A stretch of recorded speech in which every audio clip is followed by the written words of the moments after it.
Masechet Baba Batra, Daf Pechet Amud Bet. On va commencer par Pechet Amud Aleph, la Mishnah qui est en bas de la page. Hasiton mekaneach midotav ehad lishloshim yom. Uba'al habayit ehad lishnem azar chodesh. Rabban Shimon ben Gamliel Omer, Chiluf hadevarim. Toujours à propos du business, la Mishnah va nous enseigner des halachot concernant le commerce. Un siton, vous savez qu'est-ce que c'est qu'un siton? Nous on l'appelle sitonaï en hébreu moderne. La Mishnah l'appelle siton, le grossiste, exactement. Henvani, c'est un épicier. Ba'al habayit, c'est un artisan qui vend de chez lui un produit qu'il élabore, ça s'appelle Ba'al habayit. Alors le siton, c'est celui qui vend en gros, il vend au magasin. Le henvani, c'est le magasin lui-même, c'est l'épicier. Le Ba'al habayit, c'est le producteur qui vend chez lui le produit qu'il fournit. Alors, qu'est-ce que nous enseigne la Mishnah? Elle nous enseigne une halakha concernant les midot. Qu'est-ce que c'est que midot? Les mesures. Il y a différentes façons de mesurer ce que l'on vend. On peut parler de poids, donc c'est une mesure. On peut parler aussi de volume. Quand je prends un keli pour vendre du liquide, un ustensile, un récipient, alors je vends en fonction du volume. 1 litre, 2 litres, de l'huile, du vin, du lait. Ça se vend par volume, le litre. Mais on peut vendre aussi au poids. Lorsqu'il s'agit de viande, par exemple, eh bien, on ne va pas vendre du volume, on va vendre du poids. Qu'est-ce que nous enseigne la Mishnah? C'est que le vendeur doit être méticuleux au niveau de ses poids et de ses mesures. Faut pas tromper l'acheteur. Faut pas induire en erreur le client. Le client a payé pour une quantité, faut pas lui vendre moins que ce qu'il mérite. Alors les mesures, elles peuvent avec le temps se réduire. Comment? Eh bien, imaginez-vous par exemple, je vends 1 litre, et le verre mesure, c'est un verre mesure d'1 litre. Mais au fond, il y a eu des résidus de produits qui avaient été autrefois mis dedans et qui ont séché avec le temps. Ça a coagulé. Il y a du calcaire, ou bien il y a de la lie de vin, ou bien il y a de l'huile qui était en bas, qui a durci, qui a coagulé. Et tout cela fait que, maintenant, quand je vais vendre à quelqu'un encore le même liquide, il va croire que le volume est intact, alors qu'en réalité, pas du tout. Le vendeur a volé l'acheteur, il lui a donné moins que ce que peut contenir ce keli, car au fond du keli, il y avait déjà quelque chose qui a coagulé et qui n'est pas vendu. Lui, il ne peut pas savoir. C'est pour cela que la Torah nous demande d'être très vigilants par rapport aux midot. On verra dans la Gemara les psukim à partir desquels on apprend cela. C'est la raison pour laquelle il faut toujours que le vendeur nettoie ses midot. Il faut qu'elles soient propres, de manière à ce qu'elles soient intactes, qu'elles puissent concrètement contenir, par exemple, un récipient qui sert de verre mesure, il faut qu'il puisse contenir la totalité de la mesure en question. Mais on va apprendre également, dans la deuxième partie de la Mishnah, une halakha qui va encore plus loin. C'est que le vendeur doit toujours ajouter un peu plus par rapport au poids. On verra. Hasiton, le grossiste, mekaneach midotav, achat lishloshim yom. Il doit nettoyer essuyer ses verres-mesures une fois tous les 30 jours par rapport aux résidus qui se sont accumulés en bas, au fond du keli. Ou Baal Habayit ehad lishnam asar chodesh. Un Baal Habayit qui ne vend pas beaucoup autant que le grossiste qui vend énormément, lui n'a pas besoin de nettoyer ses midot une fois par mois. Il est suffisant une fois par an, tous les ans. Rabban Shimon Gamliel Omer Chiluf Adevarim. Rashbag dit le contraire. Le grossiste peut se suffire de nettoyage de son verre-mesure une fois tous les ans. Mais le Baal Habayit, lui, il doit tous les mois nettoyer. Pourquoi ? Car le grossiste, étant donné qu'il vend tout le temps, il vend beaucoup, alors les liquides n'ont pas le temps de coaguler, puisqu'il utilise le keli régulièrement. Les liquides qui sont au fond n'ont pas le temps de coaguler, tandis que le Baal Habayit, qui ne vend pas autant que le grossiste, alors j'ai expliqué au début, peut-être que vous n'aviez pas écouté, mais ce n'est pas grave, avec plaisir je répète. C'est le fabricant. Celui qui élabore chez lui-même un produit, lui-même il fabrique le vin, lui-même il revend son propre vin, un artisan comme j'ai dit, c'est ça le Baal Habayit. Lui-même il fabrique l'huile et lui-même il revend son huile. Il ne le revend pas au grossiste. Il peut vendre au grossiste. Donc c'est un fabricant. Oui, exactement. Un artisan, un fabricant, appelez-le comme vous voulez. C'est lui qui élabore le produit qu'il vend. Alors il vend à qui ? Il vend au grossiste. Il vend à qui veut bien l'acheter. Mais il ne vend pas autant qu'un grossiste. Parce que le grossiste, il achète chez 1000 Baal Habayit. Étant donné que le Baal Habayit ne vend pas beaucoup comme le grossiste, c'est la raison pour laquelle le liquide qui est au fond de son keli va pouvoir coaguler beaucoup plus vite. C'est-à-dire, il y a forte chance que ça coagule. Et donc celui qui va acheter la prochaine fois, Mskin, il va se retrouver lésé. Parce que au fond du keli, il y a eu un liquide qui a séché, comme la lie de vin, comme l'huile et ainsi de suite, ou le lait, il y a un dépôt au fond qui fait que le volume est amoindri. C'est pour cela que justement, celui qui vend moins a plus de devoirs de nettoyage que celui qui vend plus. Car celui qui vend plus utilise régulièrement le keli, donc automatiquement ces liquides n'ont pas eu le temps de coaguler. Alors, le sitonaï, il peut se suffire de nettoyage de son verre-mesure une fois par an, alors que le Baal Habayit, tous les mois. Donc c'est une mahloket. Mamash, ils sont diamétralement opposés. Tanakama et Rashbag. Tanakama dit, le sitonaï, c'est tous les mois, et le Baal Habayit, c'est tous les ans. Pourquoi ? Parce que le sitonaï, il a beaucoup plus. Il utilise beaucoup plus le keli, donc il y a plus de risques, de résidus qui s'accumulent en bas. Alors que le Baal Habayit, il vend moins. Et Rashbag, il dit alors justement le contraire. Puisqu'il vend moins, alors il y a plus de risques de coagulation. Et le sitonaï, justement, comme il vend plus, il y a moins de risques de coagulation. Alors c'est juste le contraire. Le siton, une fois par an, et le Baal Habayit, une fois tous les mois. Henvani, mekaneach midotav, pa'amayim beshabbat. Ou memachem mishkalotav, pa'am achad beshabbat. C'est-à-dire, maintenant on va parler de l'épicier.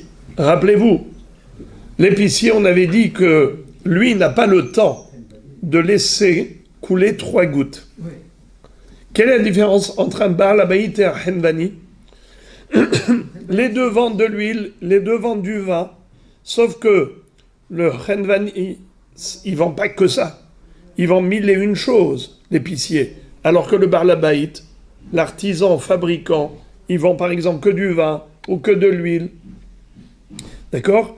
Alors, lui, le bar labaït, il faut laisser égoutter 3 gouttes. Dans le sens où quand il vend 1 litre d'huile ou de vin, il doit laisser couler. Il doit laisser égoutter. Tant qu'il y a encore un filet, il doit laisser le kéli suspendu. Et après, quand ça commence à goûter, 1, 2, 3, là maintenant il peut redresser son kéli, et même s'il en reste encore, là on fait mehila. Mais il est obligé d'aller jusqu'à 3 gouttes. Ça c'est vrai pour qui? Pour le Baal Habayit. Mais le Henvani n'a pas le temps. Le Henvani, il vend 1001 choses. C'est la raison pour laquelle, chez lui, il y a plus d'accumulation de résidus au fond du kéli. Étant donné qu'il n'est pas obligé d'égoutter son kéli au moment de la vente, eh bien c'est la raison pour laquelle il a l'obligation de nettoyer son verre-mesure plus souvent. Combien? Alors, Mekane Ahmidotav Paramaim Beshabbat, Memahe Mishkalotav Paramahad Beshabbat. C'est-à-dire, il y a les midot et il y a les mishkalot. Concernant les midot, c'est les verres-mesures, les récipients, il doit les nettoyer. Il doit les nettoyer avec un chiffon 1 fois par semaine. Tandis que les mishkalot, eux, les poids, il doit les laver 1 fois par semaine. Donc je répète, pour les midot, 2 fois par semaine, et pour les mishkalot, 1 fois par semaine. Alors j'ai mal lu peut-être, je ne sais pas ce que j'ai dit. Je répète. Henvani mekaneach midotav paramaim beshabbat. Pour les midot, c'est-à-dire les verres-mesures, il doit les essuyer 2 fois par semaine. Shabbat, ça veut dire 1 semaine. Ou memahe mishkalotav param ahat beshabbat. C'est-à-dire il doit laver les poids. Vous savez qu'est-ce que c'est que les poids? Comment ils faisaient pour peser? Aujourd'hui, on ne voit plus ça. Les pauvres jeunes qui n'ont jamais vu, c'est quoi des poids? Mais nous, quand on était jeunes, on avait vu les épiciers avec les poids. Il y avait donc la balance. D'un côté, on mettait le poids, et de l'autre côté, on mettait le produit. Et lorsque ça arrivait à équivalence, ils étaient au même niveau. Alors on savait que le poids correspondait, le poids de la viande correspondait au poids en métal, en plomb, qu'il avait mis de l'autre côté. Alors même ces mishkalot, il faut les laver. Comme ça dit le Rashbam, 3 dernières lignes. Mishkalotav, avne mishkal, chez shokel bahem davar lach ou basar. Ce sont les poids qui servent à peser soit du liquide, soit de la viande. Très bien. Ou mekaneach moznaim al kol mishkal ou mishkal. Maintenant, parlons des moznaim. Ce sont les assiettes de la balance. À droite et à gauche, il y a une assiette. Les plateaux où on met le poids d'un côté et la viande de l'autre. Alors pourquoi est-ce qu'il faut nettoyer? Tout le temps il faut nettoyer là où on met la viande. Pourquoi il faut nettoyer là où on met la viande? Vous savez pourquoi il faut nettoyer? Et ça c'est alcool mishkal ou mishkal. À chaque fois que tu pèses, tu dois nettoyer le plateau. Il ne faut pas qu'il y ait de sang et ainsi de suite, oui. Mais pourquoi tout le temps? Alors, alcool mishkal, bechol pa'am sheshokel, shenidbak bahem yoter mina mishkolot lefi shesh bahem bet kiboul, tzarich lekanecham bechol pa'am. Et alors, pourquoi on n'a pas dit la même chose pour la vente de liquide? Quelle différence entre la viande et le liquide? Dites-moi la différence. Le sang. Et alors, quelle différence? Pourquoi est-ce qu'il faut nettoyer tout le temps, à chaque fois? Pourquoi? Pour pas que la viande aille sur les légumes. liquide et pour que ce soit parfait. Non, mais ils vendent que de la viande. Ah, ils vendent que de la viande. Les bouchers. L'histoire, elle est la suivante. C'est que, je prends un exemple, imaginons qu'ils vendent que de la viande avec ça. C'est que, là, on ne vide pas. C'est-à-dire, le verre mesure, tu vides. Le bonhomme, il vient acheter, qu'est-ce que tu fais? Tu vides. Alors après, il reste un petit peu. On te dit, ok, tu n'es pas obligé de rester pour les 3 gouttes parce que ça, vanille, il n'a pas le temps. Alors il faut qu'il nettoie 2 fois par semaine. Mais kaner midotav 2 fois par semaine. Mishkalotav 1 fois par semaine. Ça c'est mishkalot. Mais l'assiette, c'est-à-dire le plateau où on met dedans la viande, on vide pas. On prend la viande et on met. Alors qu'est-ce qui reste? Tout le jus de viande, tout le sang, tout le liquide. Étant donné que ce n'est pas fait pour vider, alors avec le temps, ça s'accumule, ça s'accumule. Chacun, tu lui mets de la viande ici, il y a encore du jus de viande. Tu mets la viande, encore du jus de viande. Alors quoi, après celui qui vient, après qu'est-ce qu'il fait? Tu lui donnes un morceau de viande, mais tu lui fais payer tous les jus qui ont coulé dans l'assiette, qui ont coulé dans le plateau. Mais, parce que quand tu vas mettre ton poids de l'autre côté, ton poids, il va correspondre à la viande que tu lui as donnée, mais aussi à tout le jus de viande qui s'est amoncelé dans ton plateau. Alors, à chaque mishkal, tu dois nettoyer. Umekaneach moznaim al kol mishkal ou mishkal. Amar Rashbag, bamedvarim amurim belach, aval biyavesh enot tsarir. Rashbag nous dit, tout cela, c'est par rapport à la vente de quelque chose où il y a de l'humidité, il y a du liquide. Alors on a parlé de vin, d'huile, de lait, de viande. Ok, tout ça, il y a du jus, il y a du liquide.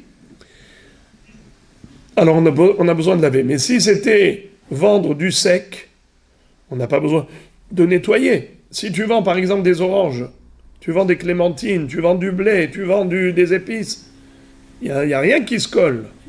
Eh bien, en effet, pas besoin de nettoyer.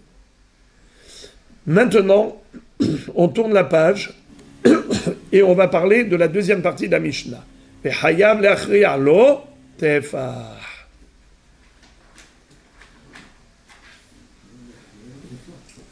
Qu'est-ce que ça veut dire Ve'hayav le'achri'a lo tefah? Il faut maintenant faire basculer la balance d'un tefah. C'est-à-dire, le vendeur a une obligation dont la Gemara va nous citer la référence thoraïque pour dire qu'il faut toujours s'assurer que tu as donné au client plus que ce qu'il t'a demandé. Ouais. Et qu'est-ce que ça veut dire tefah? Lorsque vous avez les 2 plateaux, dans l'un il y a le poids, dans l'autre il y a le produit, par exemple la viande. D'accord? Donc il a acheté 1 kilo de viande, tu as un poids d'1 kilo de viande. L'aiguille est au milieu. D'accord? Et on sait qu'il y a 1 kilo. Maintenant, ce que tu dois faire, eh bien tu dois faire en sorte que la viande pèse plus lourd que ton poids. D'un tefah. Que ça descende d'un tefah. C'est beaucoup, non? C'est pas beaucoup, vous voulez dire? On verra dans la Gemara combien, ça correspond à combien. Haya shokel lo ayin be'ayin, noten lo girumin, ehad le'asara belach, ehad le'esrim biyavesh.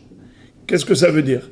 Imaginons que dans cette ville, on avait une autre façon de faire.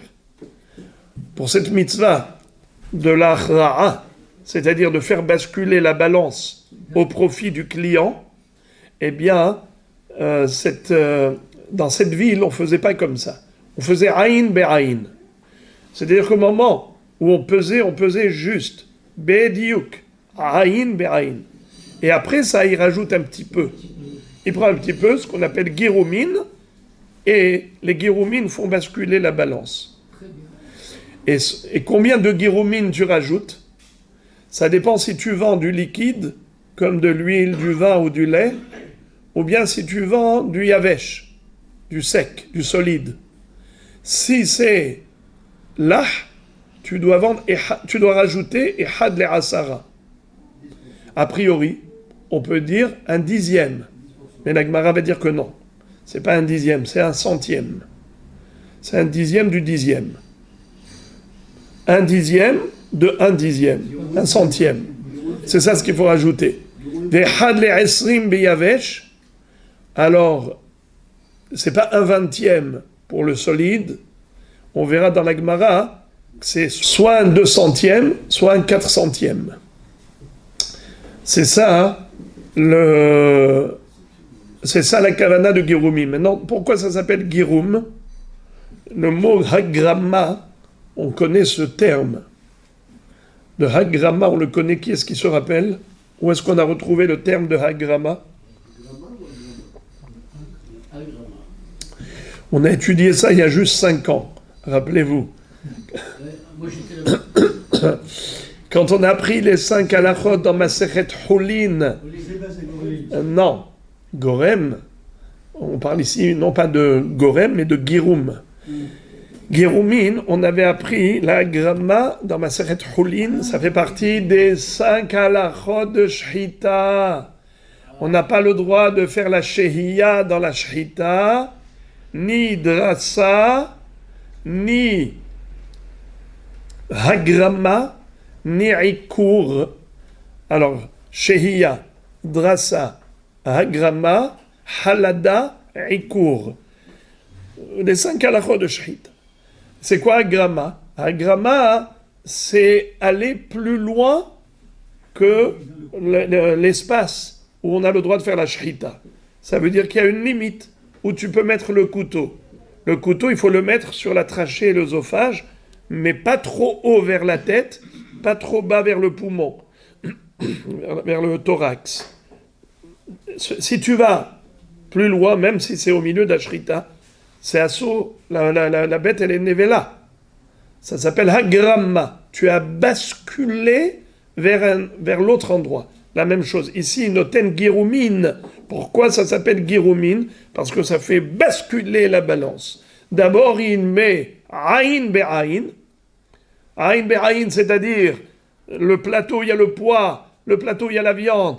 Ils sont l'un en face de l'autre, avec l'aiguille au milieu, Bediouk. Mais ensuite, Yomosif Girumin. Alors, pour le liquide, il rajoute un centième, et pour le solide, Ehad le Esrim, et on verra qu'est-ce que ça veut dire, Ehad le Esrim, est-ce que c'est un 200e ou un 400e. Bemakom shenagu la mode bedaka, lo yamod begassa. Begassa lo yamod bedaka. Limhok lo igdosh, l'igdosh lo imhok. C'est-à-dire, maintenant on va parler de, non pas de poids, mais de volume.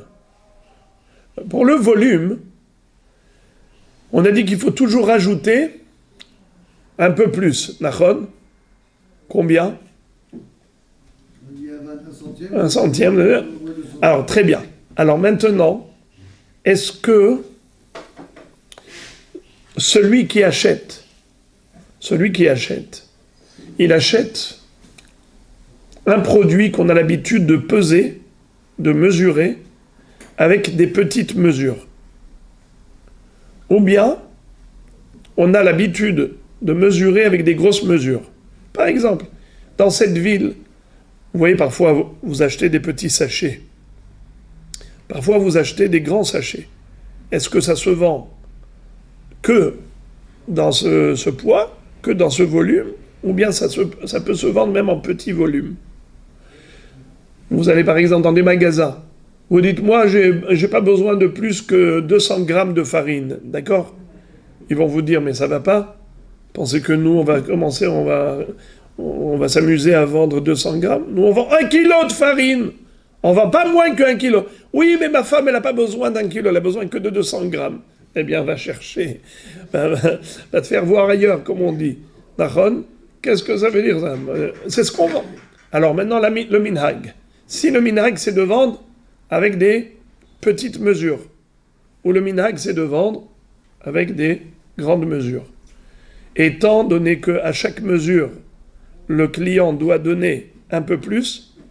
Alors, si on a l'habitude de vendre avec des grandes mesures, l'autre, il ne peut pas réclamer des petites mesures. Mais si on a l'habitude de vendre avec des petites mesures, le vendeur est obligé d'utiliser les petites mesures et pas des grandes mesures. Pourquoi ? Parce que il va le faire gagner à chaque achat, à chaque poids, à chaque mesure. Il va lui donner plus. Eh bien, il n'a pas le droit de priver le client même de ses surplus. Voilà. Gemara. Menahanemile. D'où apprend-on cela ? C'est-à-dire, ce principe enseigné par la Mishnah, à savoir que le vendeur doit rajouter un petit peu à l'acheteur. Comme quoi il faut favoriser le client. D'où apprend-on que le vendeur a cette obligation ? Amar Rish Lakish de Amar Kra. Rish Lakish le déduit du pasuk suivant. Even shelema vatzedek tzadek mishelcha vetenlo. La Torah nous dit Even shelema vatzedek yelach. Toi le vendeur, tu dois avoir une pierre. C'est quoi la pierre ? C'est le poids. Ça peut être en plomb, ça peut être en pierre. En tout cas, il faut que le poids soit shalem, il soit parfait. Tu ne dois pas mentir. Vatzedek, et qu'il soit juste. Mais parfait et juste, c'est une redondance. C'est un pléonasme. Parce que s'il est juste, il est parfait. S'il est parfait, il est juste. Pourquoi la Torah se répète ? Even shelema vatzedek yelach. Réponse. Tzadek mishelcha vetenlo. Tu dois être tzaddik au-delà du shalem. Déjà shalem, mais en plus tzadek mishelcha. Tu dois te comporter avec une telle justice, c'est que carrément à ton compte, toi le vendeur, de ton compte, tu dois rajouter à l'acheteur un peu plus en quantité que ce que mérite l'acheteur. Et à Achri, si la Torah nous demande qu'au moment même où on pèse, on doit toujours ajouter, alors comment tu peux comprendre la suite de la Mishnah ? Ema sefa haya shokel lo ayin be'ayin noten lo girumin ve'i achra'a de'oraita echi yahiv le ayin be'ayin. Si tu penses que, depuis le début, quand le vendeur pèse, il faut que d'emblée, il rajoute une achra'a, et ça c'est la mitzvah de la Torah, alors comment tu peux envisager cette hypothèse de ayin be'ayin, que quand il a mesuré ayin be'ayin, ça veut dire juste, bidiouk, mais ça ne peut pas exister, car la Torah est oblige de faire basculer la balance en faveur du client. Alors ça ne peut pas exister, Aïn Be'aïn. Tu dis, s'il a fait Aïn Be'aïn, alors après ça, il rajoute des giroumines. Mais comment il rajoute des giroumines ? Mais ça ne peut pas exister, Aïn Be'aïn.